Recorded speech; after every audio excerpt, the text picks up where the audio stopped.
کاک عەبدوڵڵاگەردی زۆر بەخێر بیتەوە بۆ ڕادیۆی دەنگی ئەمریکا. جەنابەت سەرۆکایەتی وەفدێک دەکەی و سەرۆکی گروپی سێنکی کارداران، دەمانویست باسی مەبەستی سەردانەکەی ئەمریکامان بۆ بکەیت.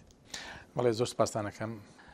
ئێمە مەبەستی سەردانەکەمان بۆ ویلایەتە یەکگرتووەکانی ئەمریکا دوو مەبەستمان یەکەیان سەردانی یونیڤرسیتی سنترال ئەو فلۆریدامان کرد، لەگەڵیان کۆنێکشنمان هەیە بۆ ماوەیەکی دوورە.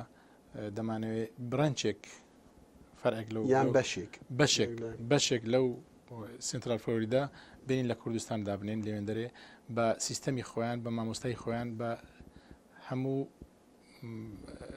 بەڵام ئێمە ئەوەی هاوکاریان دەکەین لە ڕووی بیناسازی و لە ڕووی هەندێک وەڵامیان چی بوو؟ وەڵامیان زۆر ئیجابی بوو. ئێمە لەگەڵیان دانیشتین مەبدەئیەن موافق بووینە لەسەر هەموو شتەکان دەمێنێتەوە. شتەکان داخلی پرۆسەیەک دەبی کە ئەوان لێرەنا هەندێک نیزامیان هەیە تا ڕێبەندی نیزامەکە دەکەن. ئەوە مەبەستی یەکەم بوو. مەبەستی دووەمی سەردانەکە ئێمە سەردانی تێرێکسمان کرد، تێرێکس فۆر کۆنستراکشن هێڤی مەشین، مەکائینی کەواتە ئامێری قورس دروست دەکات بۆ دروستکردنی ڕێگاوبان، کە چونکە ئێمە لە کوردستان پێویستمان بە ڕێگاوبانی زۆر هەیە، هەر لەوەشەوە پێویستمان بە ئەو ئامێرە قورسانەیە کە بۆ دروستکردنی ڕێگاوبان بەکاردەهێنرێن، کەواتە دەورێک کاریگەریان دەبێت بۆ ئاوادانکردنەوەی کوردستان.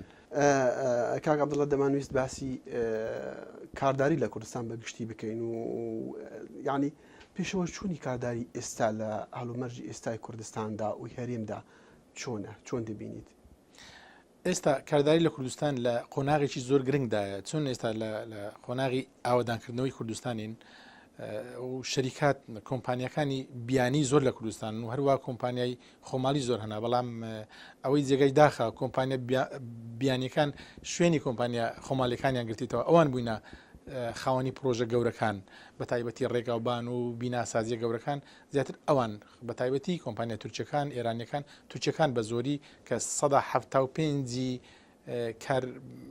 کارداری لە کوردستان بەشی ئەوانە بەشی شێر بۆ کۆمپانیا تورکیەکانە. باشە، ئەرکی حکوومەتی هەرێم نییە یارمەتی ئەو کەمپانیە ناوخۆیانە بداتن، لۆکەڵانە بداتن بۆ ئەوەی ئەوانە ئیش بدۆزنیان، ئەوانە لە کوردستان زیاتر کار بکەن لە جیاتی ئەوەی کەمپانیا بیانیەکان بێنن، ئەوەی وەکو گوتت تورکیە کە 75 ڕەنگە زیاترش بێ کە لە هەرێمی کوردستان ئێستا ئیشەکەن. بە دڵنیاییەوە ئەرکی حکوومەتی هەرێمی کوردستانە هاوکاری زیاتر بۆ کۆمپانیا خۆماڵیەکان کرد، بۆ ئەوان خۆیان پێ بگەین ئیمکانێت و قودراتی خۆیان زیاتر پێ بگەین، بۆ ئەوەی چونکە ئەو پارەی کە لێ قازانجی دەکەن ئەوان دەهێنەوە لە وڵاتی خۆیان ئیستماری دەکەن، لای ئێمە ئیستماری ناکەن. کێشەکە لێرانەیە ئەو پارە لە دەستی ئێمە دەڕوا، یعنی نابێتە بنەمایەک بۆ تاچی کورد. ئەی بۆ حکوومەتی هەرێم ئیشێکی وانەکە؟ حکوومەتی هەرێم بیانیەکەی ئەوەیە دەڵێت گوایە ئەو کۆمپانیای خۆماڵیکە لێرانە هەیە ئیمکانێتیان نییە لەو ئاستەنینە کە بتوان پرۆژەی وا گەورە جێبەجێ بکەن. بۆ نمونە پرۆژێک ئێستا دەکرێت بای 178 میلیۆن دۆلارە کە ڕێگایەکە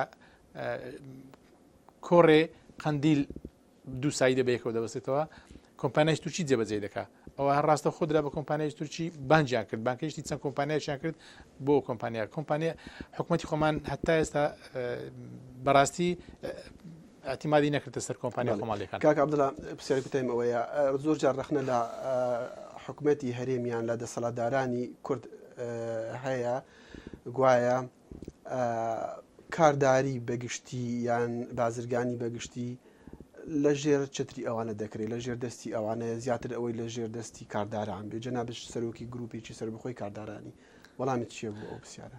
وەڵاهی پێم وایە هەتا حەدێک هەر هەمووی نا لەوانەیە من ناتوانم لە زیاتی قسەیە بڵێم 100% ڕاستە، بەڵام شتی واش هەیە.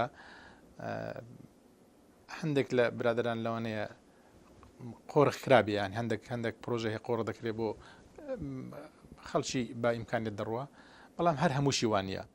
بەڵێ کاک عەبدوڵڵاگەردی سەرۆکی گروپی سنگ کاردارانی سەربەخۆ، زۆر سوپاس و جارێکی ترش بەخێر بیتەوە دەنگی ئەمریکا. منی زۆر سوپاسانەکەم، زۆر مەمنونتانم. سوپاس بۆ هەموو لایەک لە ڕێگەی خۆم و گروپەکەمەوە، سوپاس بۆ هەموو کوردانی دنیا.